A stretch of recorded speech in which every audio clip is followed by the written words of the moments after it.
El siguiente segmento tiene contenido o opinión. La entrevista en A Primera Hora. Analizamos los hechos del momento junto a sus protagonistas. Muy bien, 7:31 en A Primera Hora. El coronel de Policía en Servicio Pasivo, el Capi Zapata, está con nosotros. Juan Zapata, él es el director del ECU 911 y además presidente del Comité de Operaciones de Emergencia COE Nacional. ¿Cómo le va? Bienvenido. Gracias, Fabricio, la oportunidad. Un saludo cariñoso a toda la audiencia. A ver, esta semana ustedes presentaron en el COE Nacional unas cifras interesantes, que de 55,000 y pico de estudiantes que regresaron voluntariamente a clases presenciales, se han dado apenas 2 casos de contagios de COVID-19. Entiendo que incluso no se puede establecer si efectivamente esos contagios se dieron o no en el contexto del regreso a clases, porque pueden haber otros espacios, pero estamos hablando de un porcentaje pequeñito, 2 de 55,000, y en el caso de los 7,000 y pico de maestros no hay el caso de contagios.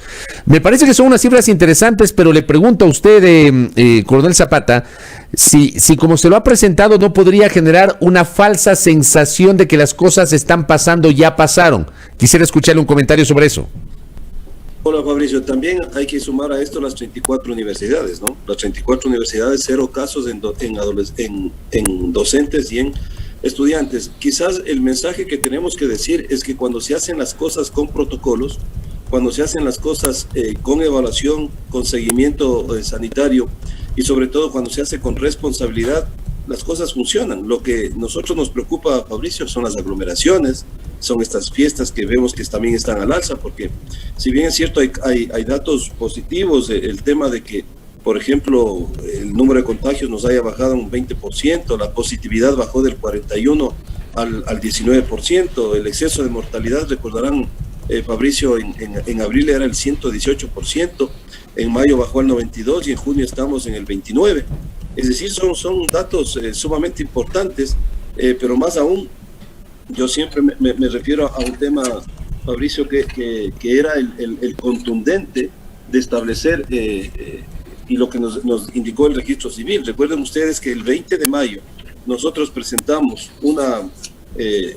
hacia el país, presentamos la proyección del registro civil de cuánto fallecidos íbamos a tener en mayo, y esta proyección daba de más, perdón, Fabricio, no sé si lo puedes observar ahí, esto presentamos nosotros, recordarás tú, y esta proyección era de más de 15,000 fallecidos con esta tendencia desde enero y febrero, y el último reporte que nos entrega el registro civil es de 13,110 y como tú ves con una tendencia a la baja, y estos son números de defunciones que era el objetivo, salvar vidas, así que todo el esfuerzo que se hizo pues valió la pena, ¿no? De médicos, de ustedes periodistas, de los policías, del sector turístico, del sector empresarial, productivo, pero esto no lo podemos perder si es que nosotros nos relajamos y creemos que esto ha terminado, porque también así como te estoy dando noticias alentadoras, mira las incivilidades que cuando tuvimos el estado de excepción, las bajas que se tuvo, ¿no? En aglomeraciones 55%, en fiestas 62%, en libadores 38% y en escándalos 43%, y lastimosamente ahora, este es el dato del último fin de semana, ese colchón tan grande que teníamos lo hemos perdido. Es decir, ya todo está prácticamente en los valores y algunos inclusive más altos que las cifras que estábamos antes del estado de excepción. Entonces, cuando hablamos de incivilidades, ¿a qué nos estamos refiriendo, Juan? Aglomeraciones, fiestas, libadores y escándalos. Son las 4 inconductas que nosotros las estamos midiendo. Entonces, si por un lado existen noticias alentadoras que costó a través de medidas sumamente duras, pero muy necesarias, si por un lado hay una vacunación que está avanzando muy bien, en 15 días haber vacunado más de 1 millón de personas es bueno, si por otro lado se consiguen vacunas tan difíciles de encontrarlas, como son 6 millones de CanSino, que es como tener 12 millones, porque es una sola dosis, por otro lado la ciudadanía debe ser corresponsable, que esto no ha terminado. Entonces, lo mismo, vuelvo al inicio, mi querido Fabricio, no debemos tener recelo a reaperturar actividades con protocolos, con aforos, con medidas de bioseguridad. Lo que nos debe preocupar es estas incivilidades y que pedirle a la ciudadanía que por favor no se relaje. Es el peor error que podemos cometer. Ahora, yo le pregunto a usted, ¿Cómo llegaron a esa cifra de apenas 2 contagios de 55,000 estudiantes? Y le hago esta pregunta porque a los 55,000 se hicieron pruebas de COVID, prueba de antígenos, PCR o prueba rápida. ¿Cómo procedieron? Bueno, no olvidemos que este es un trabajo combinado entre el Ministerio de Educación y el Ministerio de Salud. Por lo tanto, existe una evaluación. Hay 312 brigadas que estaban permanentemente dedicadas a lo que es el retorno a clases. Por lo tanto, ya el Ministerio de Salud en su parte técnica determina pues exactamente cómo está la situación de los estudiantes, y esa situación ha sido la que nosotros hemos dado. Se han generado inclusive pruebas también, se hacen testeos, inclusive se hace tal el protocolo llega que cuando tuvimos un contagio de 38 padres en una institución, se aplicó el protocolo por prevención y se cerró y se aplicó la burbuja. Se aislaron y se cumple el protocolo y se retorna después de los días. ¿Sí? Es un protocolo que ha funcionado y creo que, pero no nos puede tampoco, no olvidemos que de aquí tenemos en 15 días otra evaluación, porque esto no es que termina ahora. Cada 15 días tendremos las evaluaciones tal cual lo vamos a hacer en este retorno, que va a ser igual, muy pequeño, progresivo a las labores presenciales de funcionarios públicos. Ya vamos a hablar de eso, pero tras esta primera evaluación de los primeros 15 días del retorno presencial a clases, progresivo y voluntario, y tomando en cuenta estas cifras positivas que usted nos acaba de señalar, ¿está en el radar incrementar tal vez el número de establecimientos autorizados o de estudiantes que podrían regresar presencialmente, sobre todo en el régimen Costa, que empezó hace poco? No hablo del de la Sierra, que ya se termina esta semana, la próxima en realidad ya se terminan las clases en el régimen Sierra, y el reto será en la costa, Juan. Fabricio, no vamos a soltar, abrir la llave, como decía la ministra de Educación. Vamos a seguir en la misma tónica, salvo alguna institución que cumpla con todos estos requisitos, porque para aprobarte el PICE, es decir, para aprobar los protocolos, además no olvidemos algo, Fabricio, son las instituciones, sobre la conversación con padres de familia, los que piden la autorización al Ministerio de Educación y obviamente al COE Nacional de entrar en este pilotaje. No es que es al revés, no es que nosotros exigimos, ellos son los que piden, previo una coparticipación con padres de familia, y no olvidemos que es voluntario. Si el padre de familia decide no enviar a su hijo, tiene toda la facultad de hacerlo y así se ha respetado. Así que va a seguir en la misma dinámica, y como decía la ministra, tampoco es que el régimen cierra. Luego de 2 meses que tengan de vacaciones, van a retornar al 100%. Retornarán en la misma dinámica. Hay que seguir midiendo e ir paulatinamente, ordenado, seguro y sobre todo con evaluación. Cada 15 días estaremos evaluando. Las clases en la Sierra comienzan el nuevo electivo en septiembre, ¿verdad? Así es. O sea, habría que monitorear qué pasa entre julio y agosto para evaluar cómo empezaría en septiembre. Así es, Fabricio. Todo estamos evaluando. Nosotros, en todos los COEs nacionales, eso es importante, Fabricio, empezamos con el primer punto, que es la actualización de datos epidemiológicos por parte del Ministerio de Salud. Jamás se toma una decisión si nosotros no la hemos analizado por las mesas técnicas, y eso es la dinámica que siempre le estamos manteniendo. Jamás saldrá una decisión porque a alguien se le ocurre. Y yo me pongo al revés, Fabricio. ¿Qué hubiese pasado si en esta evaluación del Ministerio de Educación nos reportan un alto índice de contagios y que tuvimos complicaciones? Le aseguro que la plenaria retiraba estas autorizaciones y volvíamos todos a la teleeducación. Sin embargo, también hay que entender 2 cosas, ¿no? Lo que hay atrás de tener a los estudiantes encerrados en sus viviendas a través de la conectividad, temas emocionales, temas afectivos, temas cognitivos, sobre todo existe estrés bastante fuerte. Entonces todo esto tiene una dinámica, y la UNICEF nos dio un informe también que fue muy importante para nosotros y para la toma de decisión. Y también hay otra cosa, Fabricio, no es que porque tú tienes cerrada una escuela garantizas que el estudiante no sale a la calle. Al contrario, el estrés hace que busque inclusive estas fiestas clandestinas, y esto no lo estoy diciendo de memoria, ¿no?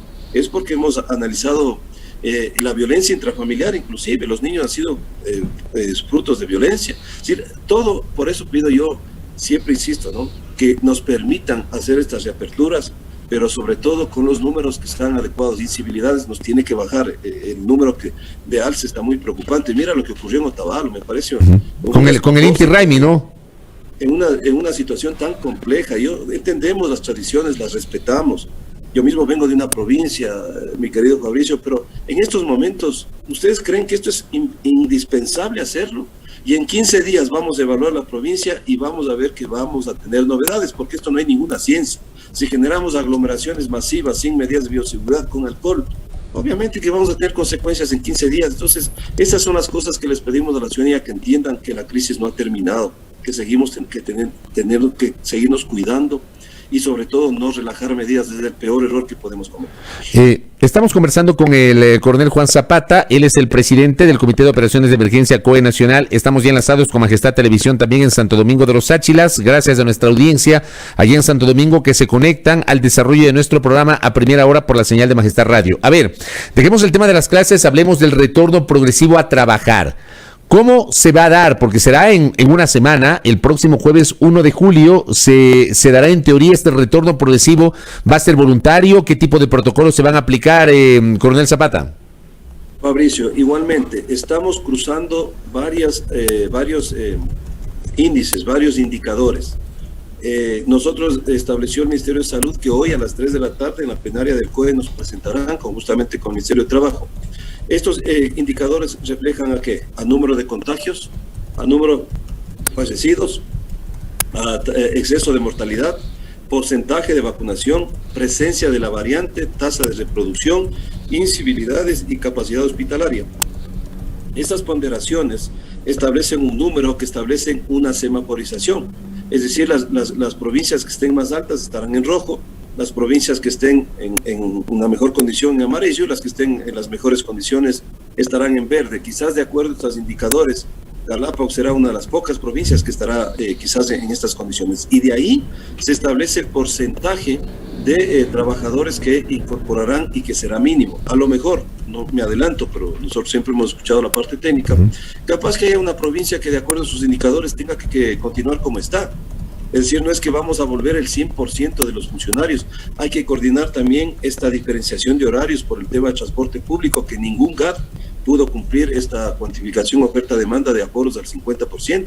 Entonces, todo eso igualmente va a ser monitoreado y evaluado en 15 días. Por lo tanto, hoy a las 3 de la tarde estaremos esperando ese reporte. Ahí hay que hacer acuerdos ministeriales para que tengan ya la fuerza legal. Y estaremos dando a conocer a la ciudadanía máximo este fin de semana, pero vuelvo a repetir, se respetarán grupos obviamente prioritarios, grupos de riesgos y sobre todo se priorizará el porcentaje de vacunas. Y perdón que te ponga el ejemplo, mi querido Fabricio, del ECU 911. El ECU 911 se ha vacunado ya las 2 dosis, digo se ha vacunado porque yo todavía no lo he hecho, espero mi turno. Entonces hay provincias que ya tienen las 2 dosis, ese pequeño porcentaje ya no tiene... se minimiza el riesgo de que retornen a trabajar, porque nosotros son actividades esenciales. Entonces, mira, más o menos así vamos a ir tomando estas decisiones. En ningún momento expondremos a nuestros queridos funcionarios. Si hemos tomado medidas duras para salvar vidas y cuidar las vidas, menos ahora vamos a exponer. Aparte de Galápagos, hay provincias en donde efectivamente ya vacunaron, digamos, a la mayor parte con las 2 dosis. Bueno, ese informe nos van a pasar el día de hoy. Hay un vacunómetro que justamente da esas datas. No estamos quizás en el porcentaje de vacunación en el que quisiéramos para poder reactivar actividades, pero eso en el tiempo no será un factor fundamental, porque miren, los países que han aperturado actividades como el fútbol, por ejemplo, Fabricio, tan polémico que fue la semana anterior, por eso es que nosotros decimos que no es el momento pues de Quito toparle un 10% de un aforo, que son entre 10 y 15 mil personas. ¿Qué es lo que están haciendo otros países? Para comprar tu ticket y para ingresar, te piden el certificado de vacunación. Y eso obviamente te garantiza y te minimiza un riesgo. Entonces, eso es lo que nosotros tenemos que ir proyectando en el futuro. Conforme avance, por eso es importante, ecuatorianos, a vacunarnos todos, absolutamente todos. Es que conforme avance estos porcentajes, nosotros podamos ir reaperturando de manera ordenada ciertas actividades, cumpliendo como requisito el certificado de vacunación. Ahora, el caso de Quito y Guayaquil, de Pichincha y Guayas, evidentemente son casos más complejos, son las provincias que tienen el mayor número de contagios, pero obviamente Guayaquil es el puerto principal, tiene una gran actividad económica, y el caso de Quito, que es el centro político, allí, ¿cómo se operaría justamente esta decisión del retorno al trabajo presencial progresivo, coronel Zapata? Debería ser mínimo, Fabricio, y digo debería porque las 3 nos presentan las mesas técnicas, que son los médicos epidemiológicos que están atrás de esto, y las responsables del Ministerio de Trabajo, los técnicos, igual de salud ocupacional y todos los técnicos. Por eso yo no me adelanto, porque a las 3 nos presentarán ellos sobre una base técnica, pero debería ser mínimo. Y te vuelvo a repetir, a lo mejor habrá una ciudad o una provincia que a lo mejor se quede como está, que nos diga los indicadores no permiten, es decir, jamás tomaremos una medida irresponsable, siempre pensando en cuidar. Pero, ahora la pandemia nos ha cambiado la vida a todos, a los ecuatorianos y a todos, a los habitantes del planeta nos ha cambiado la vida, pero en el caso del Ecuador, ¿se podría a partir de esto que nos cambió la vida para el futuro, de cara al futuro, comenzar ya a apuntalar el teletrabajo como una política de largo aliento, que no todos vayan a las oficinas? Eso va a ahorrar incluso hasta recursos al Estado, el tema del transporte, etcétera. ¿Cómo le ve usted esto? No sé si esto ya lo han hablado a nivel del COE nacional. Sí, el teletrabajo en determinadas áreas es fundamental, pero hay otras áreas que es muy difícil. Por ejemplo, te pongo el mismo caso, Fabricio, del ECO. Los evaluadores que contestan llamadas y articulan emergencias, es imposible hacerlo desde casa. Tenemos que venir a trabajar, por lo tanto, a esos funcionarios teníamos que vacunarles de manera inmediata. Son primera línea. Entonces, sí, hay que ir mirando esto, pero de acuerdo a la naturaleza de cada institución. Pero vuelvo a repetir, también requiere una responsabilidad ciudadana, porque ha habido muchos casos que personas estando en teletrabajo se han contagiado, es decir, no han cumplido con lo que se les pide, que es cuidarse. Siempre hemos tratado de privilegiar aquello, al menos que jamás se pase por la mínima idea, mi querido Fabricio, que el primero se le pueda obligar a una persona que está en estado de gestación, a una mujer, por ejemplo, a retornar, en lo absoluto. Tenemos que cuidarle a ella y a su niño que tiene en su vientre. Entonces, si alguien genera eso, pues va a tener que generar esta denuncia a través de los 911 a nivel nacional. Si todo esto lo trataremos el día de hoy y a más tardar fin de semana estaremos haciendo conocer a la ciudadanía a qué decisión tomamos. No olvidemos que hay variantes también, que esto ya nos ha preocupado. Ayer conversaba con la ministra de Salud, esta variante Delta que le está al mundo regresando a ver. Miren, Israel le tocó retornar a la mascarilla cuando lo había eliminado en espacios cerrados inclusive, por estas variantes. Es decir, este virus nos enseña, Fabricio, cada día, y cada día hay que ir aprendiendo y tomando las mejores decisiones en este equilibrio de lo sanitario y lo económico, porque no podemos descuidar también el tema económico del país. Correcto. Coronel Zapata, le agradezco por estos minutos y le comprometo para seguir conversando y seguir evaluando lo que está pasando a nivel sanitario. Que tenga una buena mañana. Gracias, Fabricio. Un saludo cariñoso a todos quienes nos escuchan. Gracias. Juan Zapata, el presidente del COE Nacional, haciendo una valoración del retorno a clases presenciales y también el anuncio del retorno al trabajo presencial progresivo desde la próxima semana. 7:48 en A Primera Hora.